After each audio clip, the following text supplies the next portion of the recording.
Selamat sore, sahabat pembelajar. Kita berjumpa kembali di seminar online yang diselenggarakan oleh Indonesia Belajar.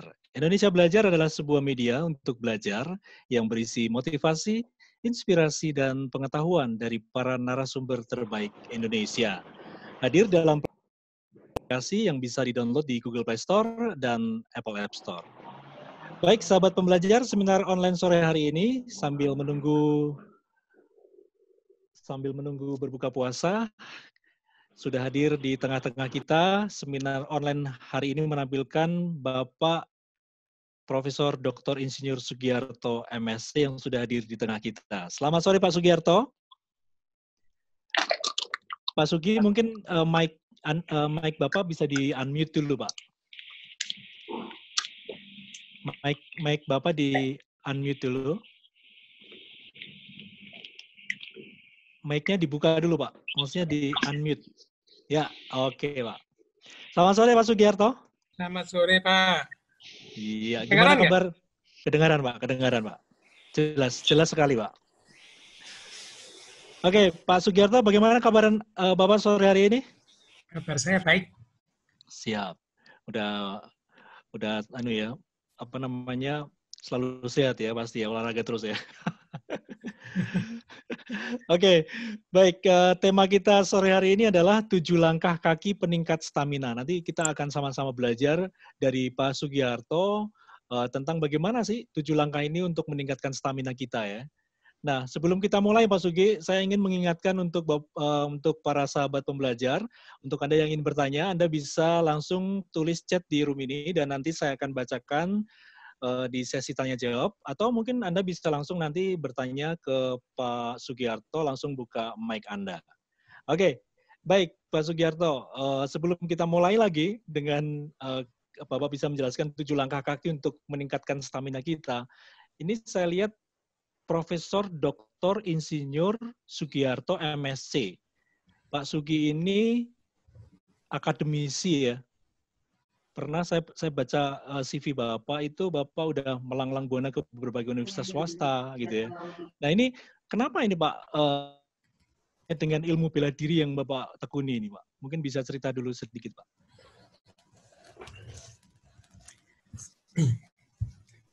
Kenapa? Gimana Pak Dewa? Tolong diulang pertanyaannya. Saya nggak terlalu jelas dengarnya. Oke.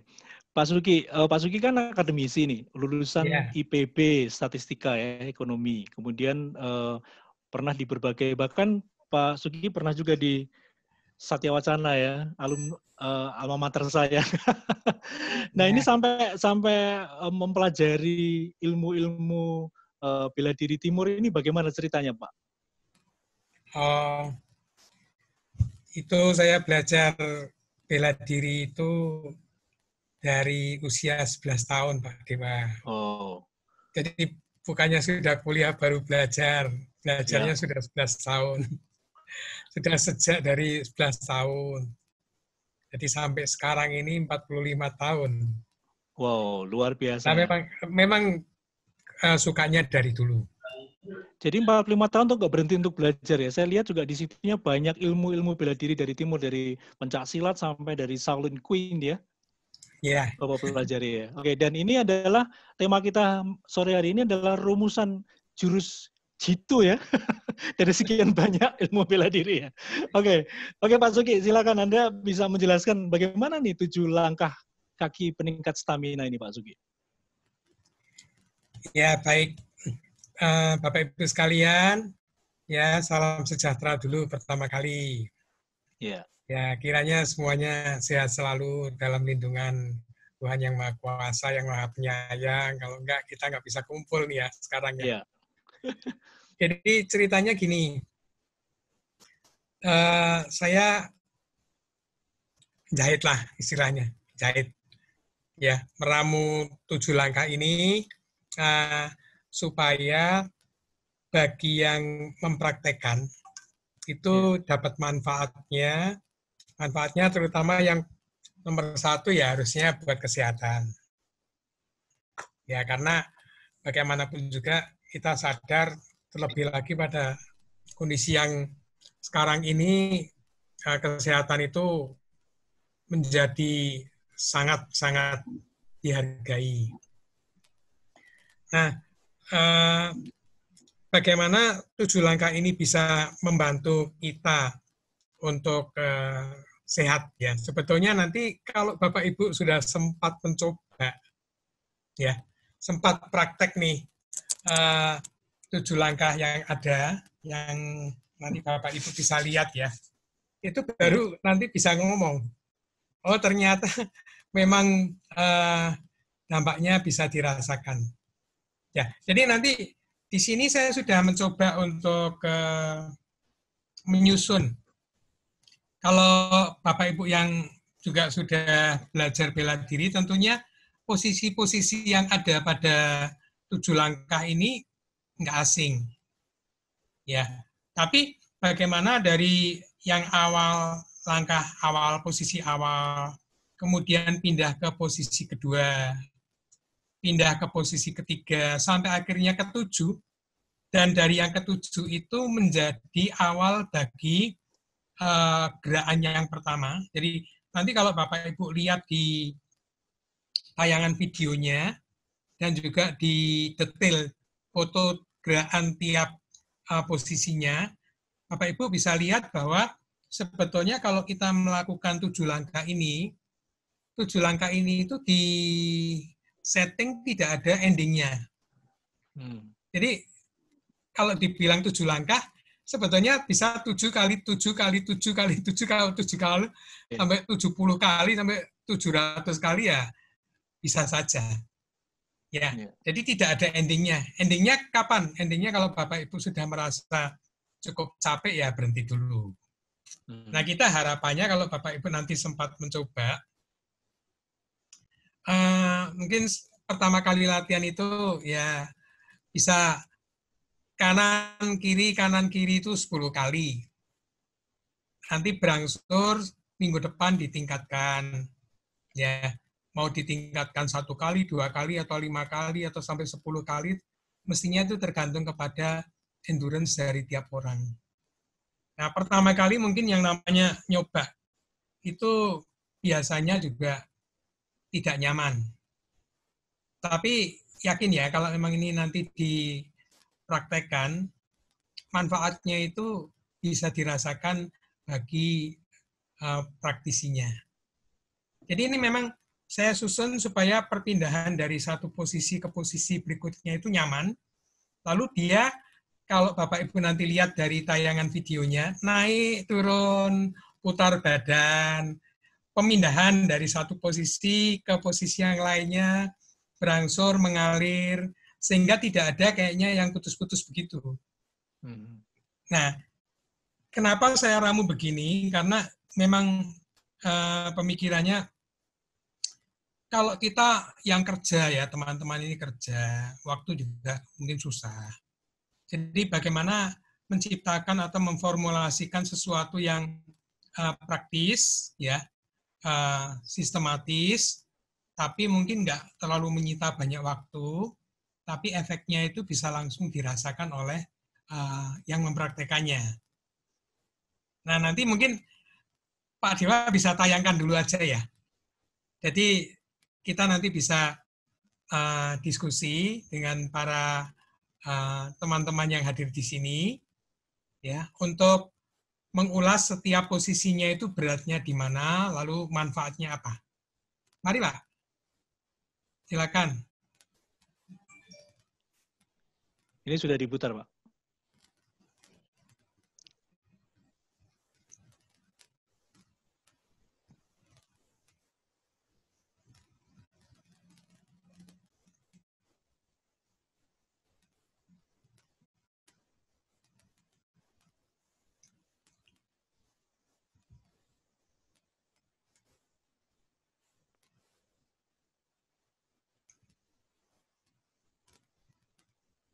Ya. Oke. Sekarang ini yang dari samping, Pak. Samping ya, tadi dari depan ya. Ya, itu tadi posisi depan. Ya. Sekarang kita coba lihat posisi tampak samping ini. Ini masih tampak depan. Oh, masih tampak depan ya? Ya, sekarang ganti yang tampak samping. Ya. Oke, ini ya.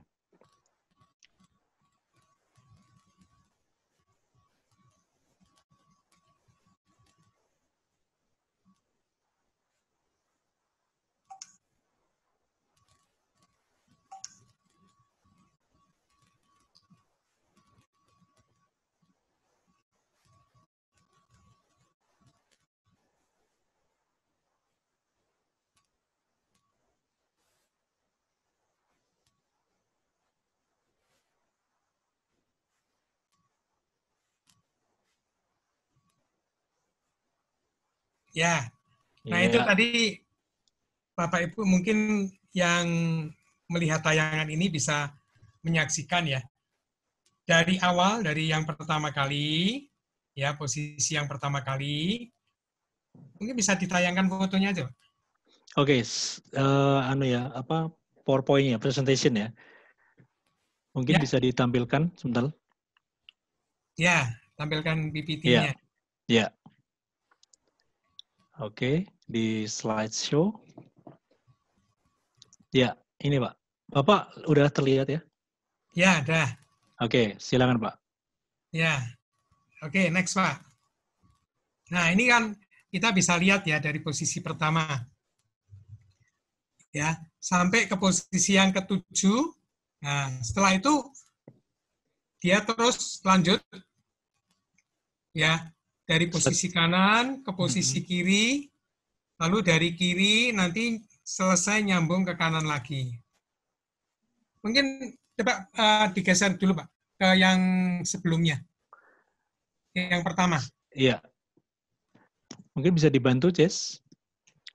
Ya, ini ya.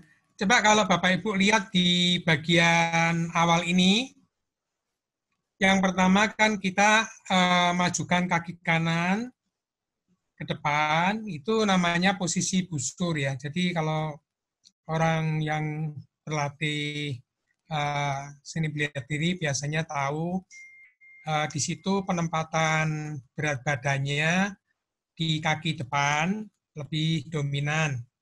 Nah, biasanya orang bilang 70% di kaki depan, kaki belakangnya 30%. Tapi itu rule of thumb aja. Karena biasanya mau bilang 70-30 itu biasanya tergantung kepada kenyamanan tiap orang.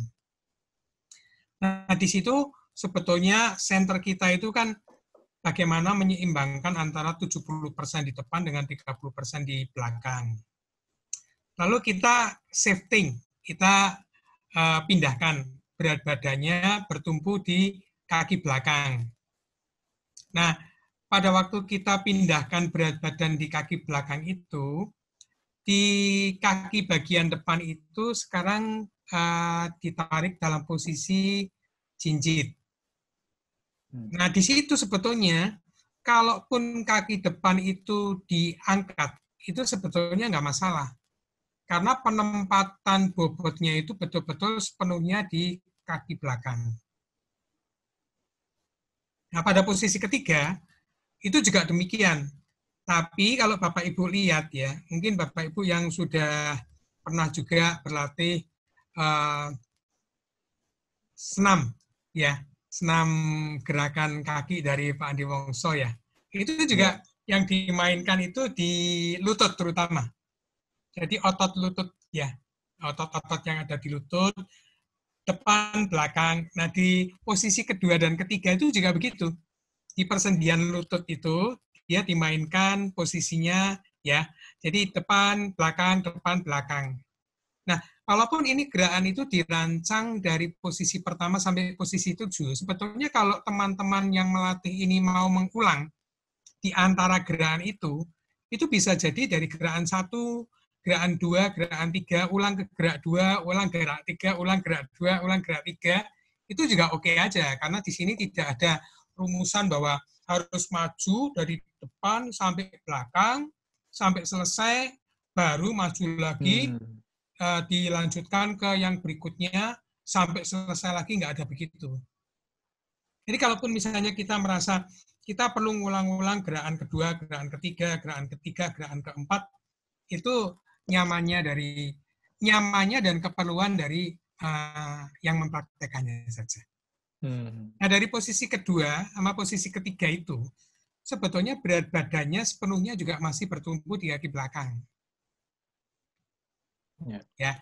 Nah, hanya di situ yang dilatih adalah di bagian lutut itu otot-ototnya ya mengaktifasi di bagian lutut, sama mengaktifasi di bagian ini sendi yang di tumit, naik turun. Nah, dari posisi ketiga kita pindah ke 4 itu harus sedemikian rupa kita putar badan kita ke kanan, lalu kaki bagian belakang itu harus proper di belakangnya kaki depan. Karena setelah gerakan ini kalau teman-teman mutar badannya nggak smooth, itu agak susah untuk nyampe ke posisi yang keempat ini. Nah, keempat ini kemudian kita lanjut ke posisi yang kelima. Mungkin tolong Mbak Jessica, lanjut ke foto berikutnya. Ya, nah dari sini ya, ini sebetulnya ada yang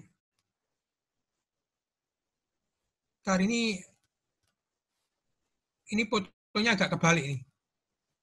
Coba balik. Oh iya, Pak. Slide sebelumnya ya? Ya, slide sebelumnya. Oh, ini masih ada yang di bagian slide sebelumnya lagi.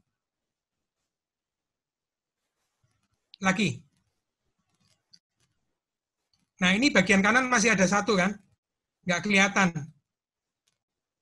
Bagian kanan. Bisa digeser ke kiri nggak? Bagian kanan, Pak ya? Ya, ini masih ada satu foto lagi di bagian kanan. Yang kelima. Ketutupan fotonya kita ini. Ya, oke. Atau turun aja, turun Mbak. Turun Mbak Jessica.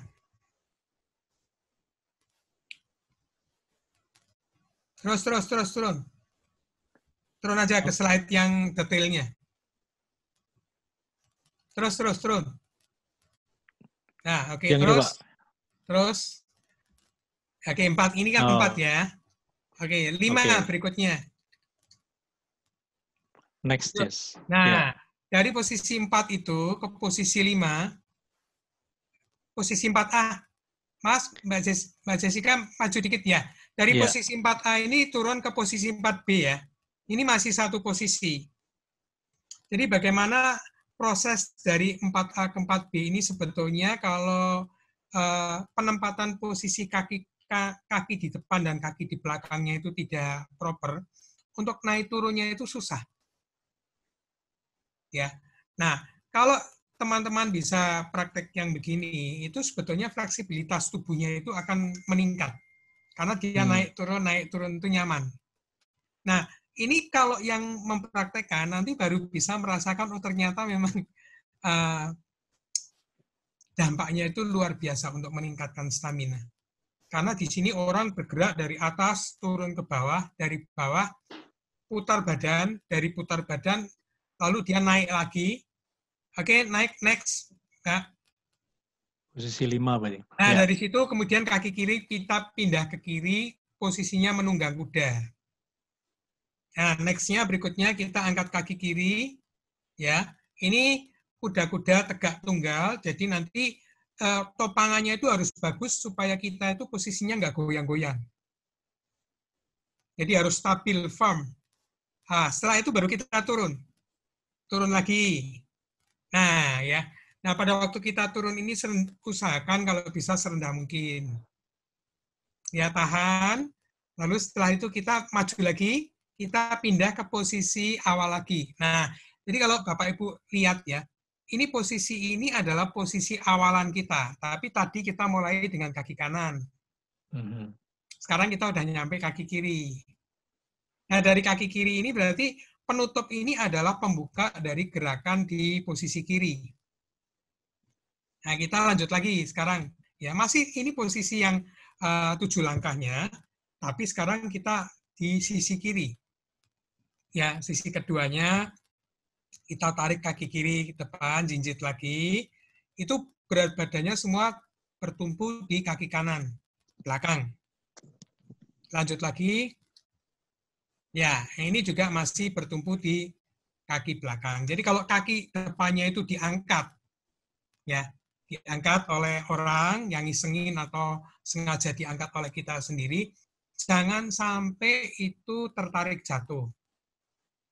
Jadi harus bisa stabil. Angkat ya, angkat saja. Seakan-akan kaki depan itu nggak ada. Ya. Jadi semua tumpuan itu duduknya di kaki belakang. Nah, setelah ini kita putar badan kita ke kiri. Red. Terus. Nah, ya. Habis itu lihat, itu posisi kaki belakang harus di belakang posisi kaki depan itu terutama bagian lutut. Habis itu baru kita turun. Turun. Terus. Ya, ya. Nah, turun ini itu juga latihan yang sangat luar biasa bagi lutut kita. Ini kalau orang tidak terbiasa, mungkin 1-2 gerakan sudah nggak sanggup lakukan.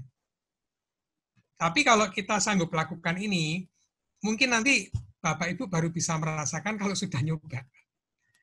Ya, kalau sudah coba, biasanya kalau kita begini kan modelnya workshop. Yeah. Nah, kalau workshop langsung di situ dipraktekkan. Ini Bapak Ibu bisa geser ke kanan. Bisa geser ke kanan. Nah, nanti kita geraknya jadi ke kanan. Ya, kalau ke kanannya habis, lalu gimana? Nah, tinggal nanti geraknya pindahin ke kiri. Jadi di situ sebetulnya orang bilang, saya nggak bisa latihan karena ruangan saya sempit. Itu nggak ada pasalnya. Mau ruangannya itu 1 kali 1 meter aja bisa latihan.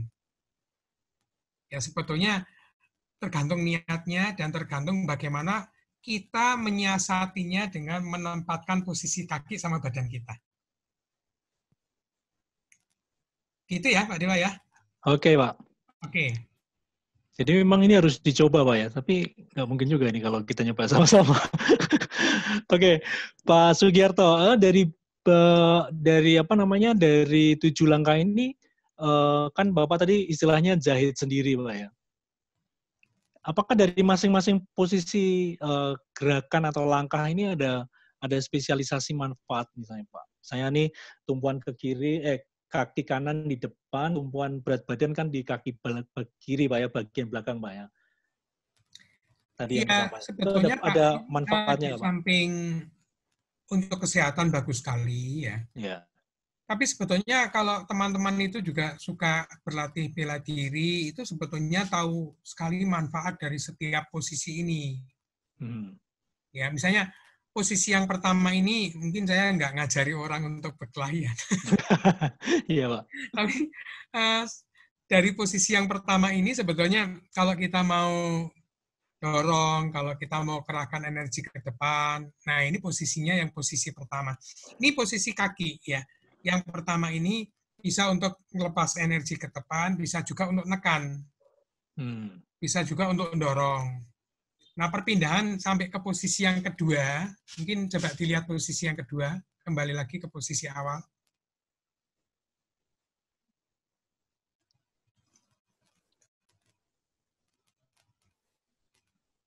Posisi pertama ya, Pak ya.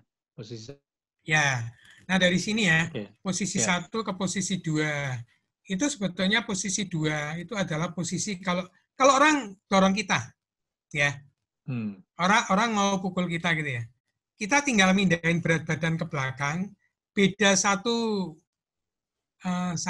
senti atau 1 mili aja nggak kena, karena kita sudah pindahkan berat badan kita tuh di belakang.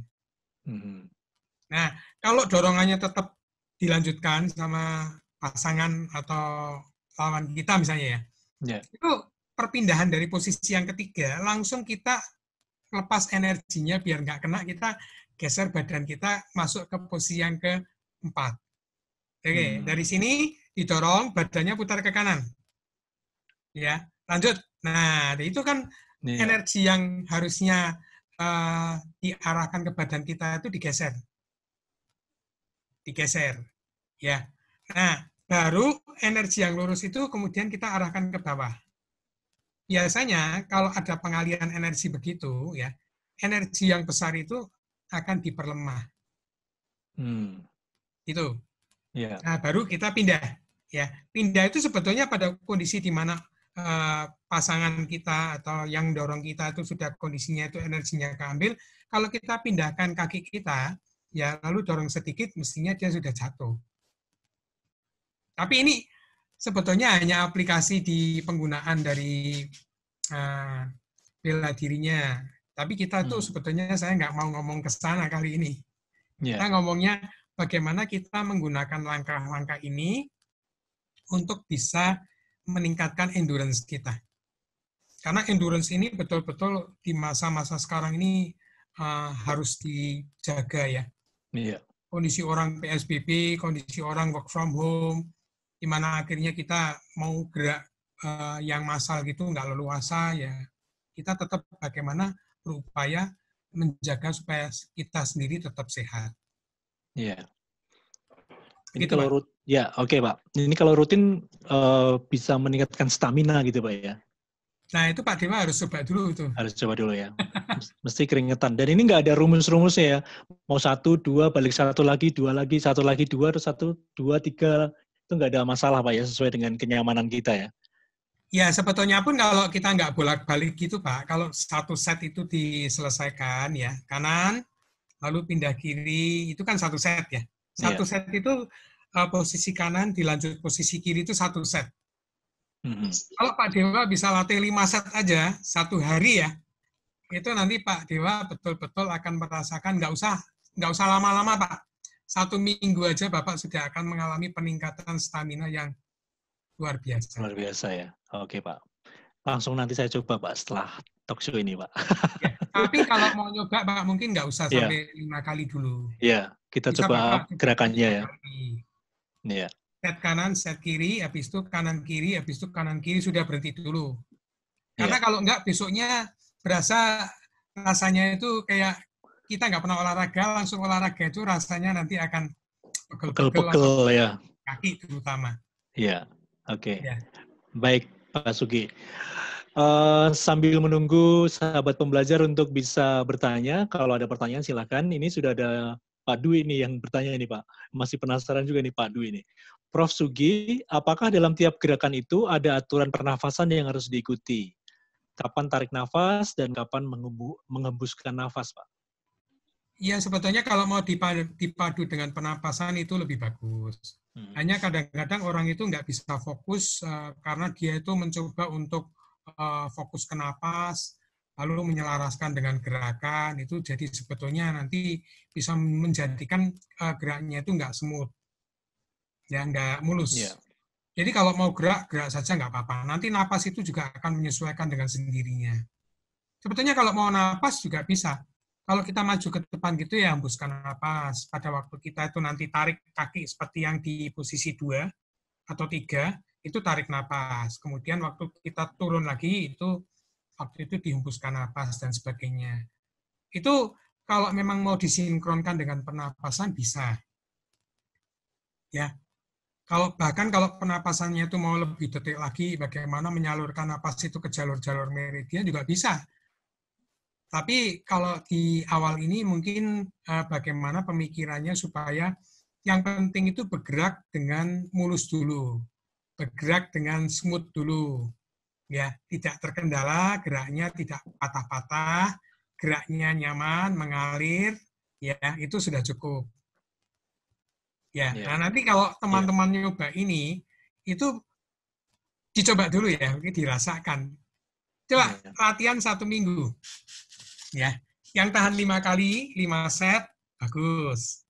Ada yang tahan lebih lagi, ada yang mampu tahan 10 set, bagus. Ya, itu mungkin nggak usah dijadikan patokan bahwa semuanya harus 10, semuanya harus 15, karena daya tahan tiap orang itu juga beda-beda. Ya, lalu latihan ini itu bisa cepat, bisa lambat. Kalau latihan kita itu makin lambat, itu sebetulnya lebih berat. Kenapa? Karena perpindahan dari satu posisi ke posisi yang lain itu kan pemindahan energi, pemindahan dari pembobotan itu kan gesernya pelan-pelan. Nah, di situ beban kaki. Entah kaki depan pindah ke belakang, entah belakang pindah ke depan, entah dari 2 posisi yang duduk itu kemudian naik, itu tempat latihan yang lebih berat. Jadi jangan dibilang geraknya kok lambat sekali kayak gitu, ya, geraknya yang cepat. Nah, gerak cepat itu sebetulnya lebih ringan. Karena apa? Karena pemindahan energi dari satu posisi ke posisi yang lain itu terjadinya cepat. Gitu. Kalau mau latihan betul-betul, ya melatih bagaimana pemindahan energi yang betul, pemindahan pembobotan yang betul, dicoba pelan. Pelan ya. Nih. Nah, memang kalaupun kita pelan itu sebetulnya bagi yang nyoba itu kan dibilang nggak lebih capek, nggak juga. Ya. Ini kalau dilatih 5 set aja, yang nyoba itu sudah keringetan. Jadi kalau dilihat kok cuma langkah kayak gini saja ya, ringan sekali, ya dicoba aja. Ya. Jadi yang ringan itu bagi yang lihat. Yang jalankan nggak ringan. Jadi ringan itu hanya yang melihat. Kalau yang lihat itu suruh jalanin, nanti baru berasa, oh ya ternyata nggak ringan.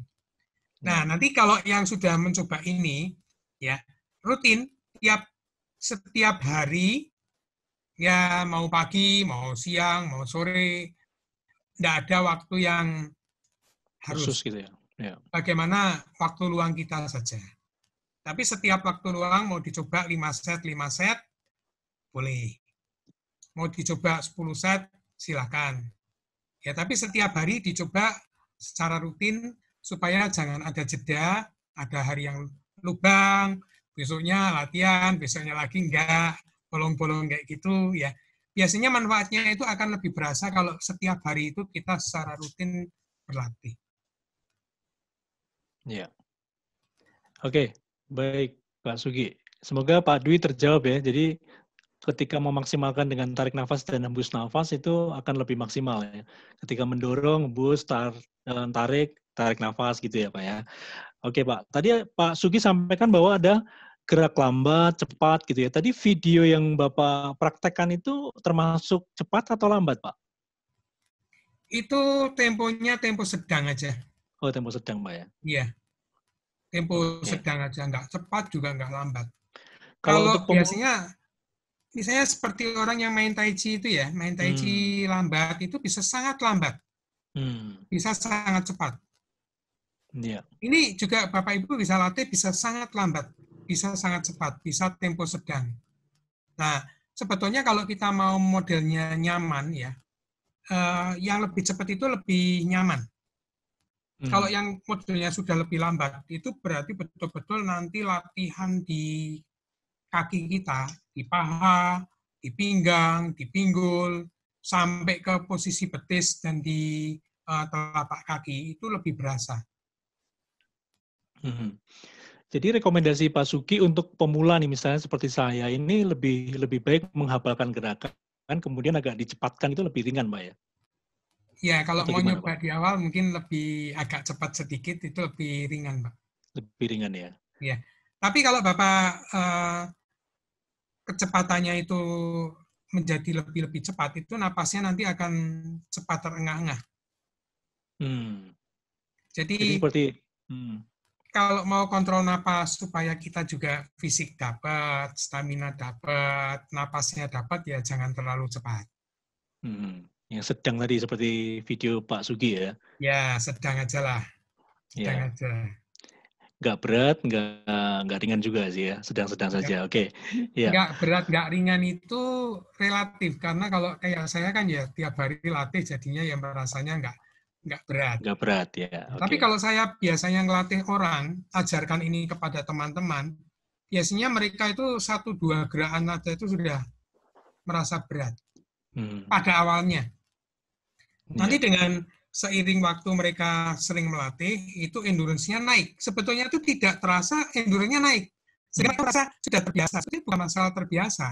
Tetapi karena endurance mereka naik, menjadi mereka itu tidak terengah-engah. Ya. Pemindahan satu posisi ke posisi lainnya itu lebih mulus. Ya. Itu karena endurance-nya naik. Nah, kalau posisi itu lebih fit, ya lebih tahan lah. Itu apalagi kalau usianya itu sudah menginjak senior ya. itu harus sudah lebih hati-hati, lebih banyak berlatih. Ya. Dan ini bisa bikin kaki kita itu juga lebih jadi orang bilang kayaknya masih tetap muda aja, padahal usianya udah 30. Oh. Awet muda jadi. Jadi dari Pak lama ditemukan atau dijahit tadi, Pak? Saya bikin ini tahun 2017. Oh, 2017 ya. Ini dari sekian 45 tahun mempelajari ilmu bela diri. Ya, saya belajar bela diri itu 65. Iya. Oke, ya, itu ini ya. Oke, sambil menunggu belajar bisa menanyakan kalau ada yang perlu ditanyakan sih waktu ini. Nah, sambil menunggu menjahit langkah ini. Karena untuk supaya bisa laksanakan memang yang kali terlalu luas kakinya lalu gerak sepadan tapi alasannya. Alasannya itu kan gerak itu andal kaki. Nah, seiring dengan waktu mungkin kita tahu banyak teman-teman itu yang kakinya itu kurang terlatih lalu mengecil. Lalu melemah. Ya kan?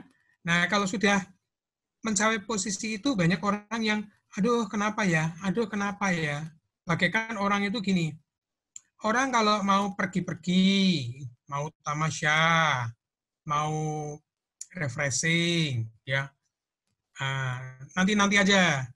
Kalau tabungannya udah cukup, kalau sudah agak mendekati masa pensiun atau kalau sudah pensiun, ya.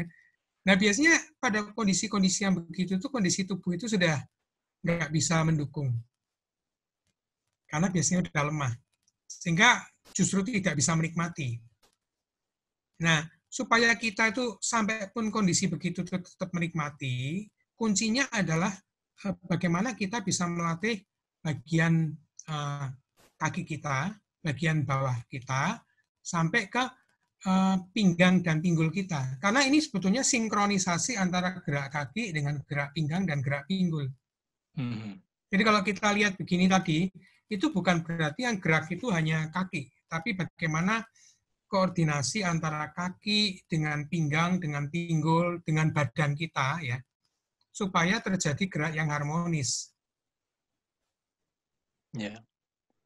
Jadi sebenarnya ini sudah komplit Pak ya sebenarnya Pak ya. Nah, niatan ini menjadikan kalau bisa dibikin kondisi kaki kita itu bisa sehat, ya. Mau nantinya dari kaki itu kemudian mendrive bagian tengah, bagian atasnya sehat, semuanya juga bisa sehat. Nah, kalau kita pakai, ya kan, mau jalan kemana, mau ke mall jalan-jalan juga, mau tamasya juga jalan-jalan, ya kan? Di rumah pun kalau kita sudah terkendala jalan, rasanya hidup ini nggak nyaman lagi. Jadi semuanya itu kalau bisa, ya, aktivasi bagaimana kaki kita itu merupakan satu hal yang menjadi concern penting. Nah, itu yang menjadikan kenapa saya pikir harus dibikin begini nih. Nah, sekarang pertanyaannya begini. Apa yang saya jahit ini satu-satunya rumusan supaya kaki kita itu jadi bagus? Ya enggak. Kan banyak jalan menuju Roma kan? Iya. Tiap orang itu bisa mengkreasikan sendiri-sendiri. Kemungkinan yang bagusnya tiap orang dengan orang lain itu relatif. Yeah. Tapi paling enggak saya share ini supaya ya bisa jadi sumber berkat. Yeah. Kalaupun kita enggak berbagi dalam arti finansial, tapi ya berbagi pengetahuan, berbagi wacana supaya umum itu bisa pakai. Yeah. Ya. Untuk kepentingan menyehatkan, kan nggak ada salahnya kalau kepentingan. Iya, Pak. Ini sangat bermanfaat ini, Pak. Ya. Iya. Sharing yang bermanfaat itu kan oke lah, ya. Iya. Nah itu. Oke, Pak. Pikiran saya begitu, Pak Dewa. Iya, siap. Oke, baik, Pak Sugi. Pak Sugi, ini ada Bu Marlina, bisa minta tolong tunjukkan video latihan sekali lagi yang tadi, Pak. Video Bapak yang pertama tadi. Oke, mungkin bisa minta tolong Jessica.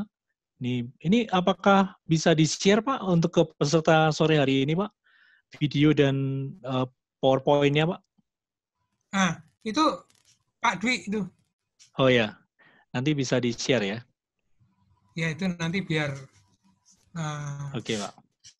Oke, Pak. Kita lihat dulu, ada Bu Marlina tadi ingin lihat lagi, sekali lagi, video 7 langkah kaki peningkat stamina.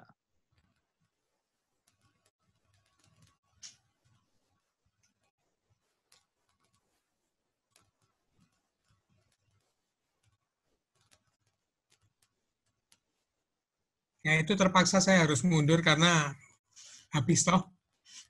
Iya.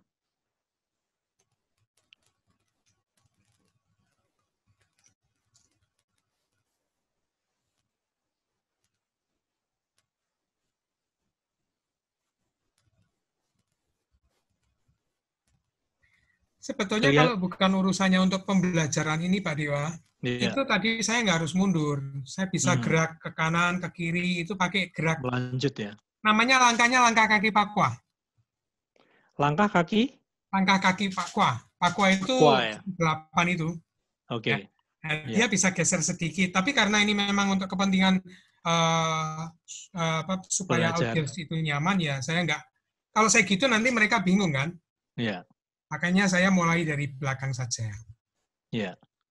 Biasanya kalau saya gerak sendiri, saya nggak mundur.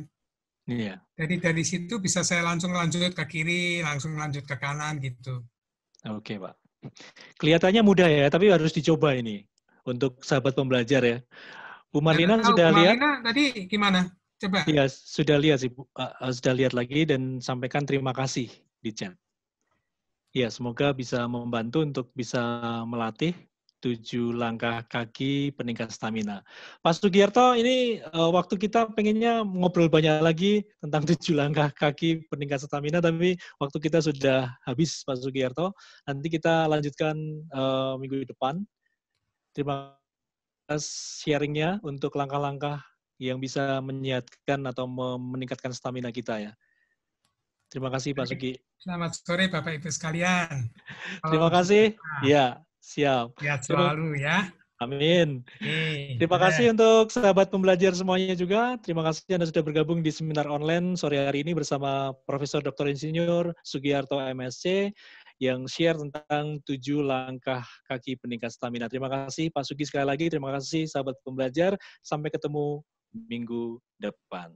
Ya, salam sukses. Ya, salam sehat luar biasa.